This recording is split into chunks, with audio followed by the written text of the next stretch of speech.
வணக்கம். பரபரப்பு மீடியா செய்திகளுக்காக நான் நிரோஷன். ரஷ்யாவின் சரடோவ் பிராந்தியத்தில் உள்ள ரஷ்ய விமானப்படையின் மூலோபாய குண்டுவீச்சு விமான தளத்தின் மீது உக்ரைன் ஆளற்ற விமானம் நடத்திய தாக்குதலில் மிகப்பெரிய வெடிப்பு மற்றும் தீ விபத்து ஏற்பட்டதை அடுத்து ரஷ்யா அவசரகால நிலைமையை அறிவித்துள்ளது. இந்த தாக்குதலால் ரஷ்ய விமானப்படையின் மூலோபாய குண்டுவீச்சு விமான தளத்திற்கு அருகில் உள்ள வீடுகளுக்கு கடுமையான சேதம் ஏற்பட்டது. ரஷ்ய Tu-95 மற்றும் Tu-160 மூலோபாய குண்டுவீச்சு விமானங்களை வைத்திருக்கும் எங்கெல்ஸ்-2 விமான தளத்தின் மீதான தாக்குதலுக்கு உக்ரைனிய படைகள் பொறுப்பேற்றுள்ளன. இது ஏன் முக்கியமானது? போரின் போது ரஷ்யா தனது ராணுவ தளங்கள் மீதான தாக்குதல்களை அரிதாகவே ஒப்புக்கொள்கிறது. அதிகாரிகள் பெரும்பாலும் சம்பவங்களை மூடி மறைக்க அல்லது சேதத்தின் அளவை குறைக்க முயற்சிக்கின்றனர். அவசர நிலை பிரகடனம் தாக்குதலால் ஏற்பட்ட அழிவின் தீவிரத்தை அடிக்கோடிட்டு காட்டுகிறது.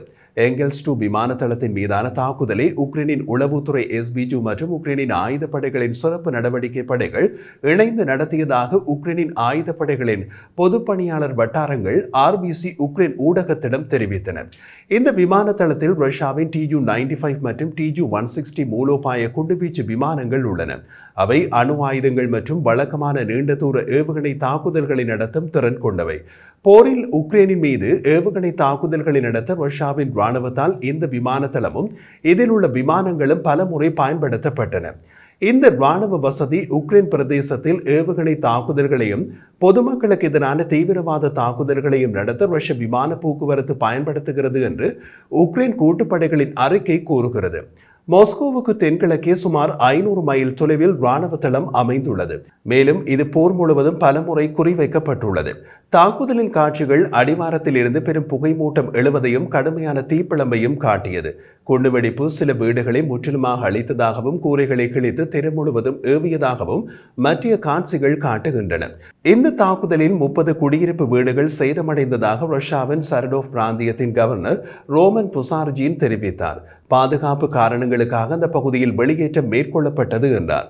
ஆளற்ற விமான தாக்குதல் வெடிமருந்து கிடங்கை தாக்கியதாக உக்ரைனிய OSINT செய்தியாளர்கள் தெரிவித்தனர்.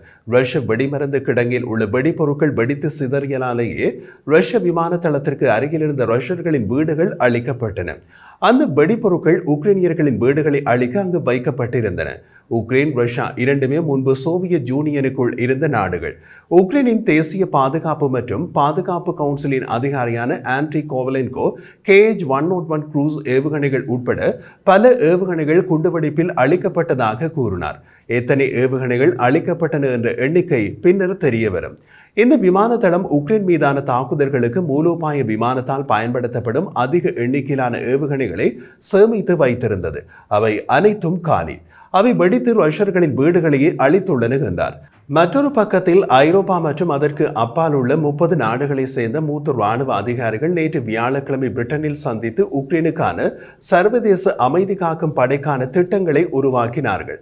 ரஷ்யா உக்ரைன் போரில் அமைதி ஒப்பந்தம் ஏற்படுமா என்று தனக்கு தெரியாது. ஆனால் பிரிட்டன் மற்றும் பிரான்ஸ் தலைமையிலான கூட்டணி ஒரு செயற்பாட்டு கட்டத்திற்கு நகர்வதால் நாங்கள் சரியான திசையில் நடவடிக்கை எடுத்து வருகிறோம் என்று பிரிட்டிஷ் பிரதமர் கெய்ர் ஸ்டாமர் கூறினார். அவர் மேலும் தெரிவித்த போது ஒரு ஒப்பந்தம் இருக்கும் என்று நாங்கள் நம்புகிறோம். நாங்கள் அந்த வேலையை செய்வது மிகவும் முக்கியமானது.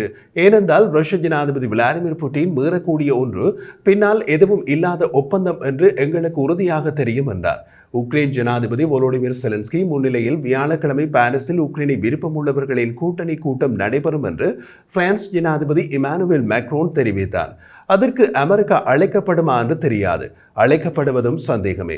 அமெரிக்க ஜனாதிபதி டொனால்ட் ட்ரம்ப் இந்த வாரம் உக்ரைன் ரஷ்யா என இரு நாடுகளின் தலைவர்களுடன் பேசிய பின்னர் உக்ரைனும் ரஷ்யாவும் கொள்கையளவில் புதன்கிழமை ஒரு வரையறுக்கப்பட்ட போர் நிறுத்தத்திற்கு ஒப்புக்கொண்டன. இருப்பினும் அது எப்போது நடைமுறைக்கு வரும் மற்றும் தாக்குதலுக்கு வரம் பெற்ற இலக்குகள் என்ன என்பதை பார்க்க வேண்டும். வியாழக்கிழமை நோர்வேயில் பேசிய செலன்ஸ்கி தான் முதலில் பெரிய அளவிலான போர் நிறுத்தத்தை நாடியிருந்தாலும் மின்னுற்பத்தி மற்றும் பொதுமக்கள் வசதிகள் மீது ஆயுதங்களை இயக்குவதை நிறுத்த அமெரிக்காவுடன் இணைந்து பணியாற்ற உறுதி பூண்டுள்ளதாக கூறினார். அவர் கூறிய போது நான் ஜனாதிபதி ட்ரம்பிடம் இந்த பிரச்சனையை எழுப்பினேன். மேலும் சிவில் உள்கட்டமைப்பு என்று நாங்கள் கருதுவதை எங்கள் தரப்பு அடையாளம் காணும் என்று செலன்ஸ்கி கூறினார். தரப்பினர் என்ன முழு 30 நாள் போர் நிறுத்தத்திற்கான ட்ரம்பின் உந்துதலை புட்டின் மறுத்ததை அடுத்து 3 ஆண்டு கால போரை ஓரளவு கட்டுப்படுத்துவதற்கான தற்காலிக ஒப்பந்தம் வந்தது. மாஸ்கோ மற்றும் அமெரிக்காவை சேர்ந்த பேச்சுவார்த்தையாளர்கள் சவுதி அரேபியாவின் ரியாத்தில் திங்கட்கிழமை சந்திப்பார்கள் என்று புட்டினின் வெளியுறவு ஆலோசகர் செர்ஜி உஷாகோவ் ரஷ்ய செய்தி நிறுவனங்களுக்கு தெரிவித்தார். சவுதி அரேபியாவில் குழு அமெரிக்காவை சந்தித்து தொழில்நுட்ப சிக்கல்கள் குறித்து விவாதிக்கும் என்றும் பின்னர் உக்ரைன் மற்றும் மாஸ்கோ இடையே ராஜதந்திரத்தை நடத்தும் இடைத்தரகராக அமெரிக்கா செயற்படும் என்றும் செலன்ஸ்கி கூறினார். பேச்சுவார்த்தைகள் இருந்த போதிலும் நூற்றுக்கணக்கான ஆளற்ற விமான தாக்குதல்கள் இரு தரப்பினராலும் ஒரே இரவில் தொடங்கப்பட்டன. பலர் காயமடைந்தனர் மற்றும் கட்டடங்களை சேதப்படுத்தினர்.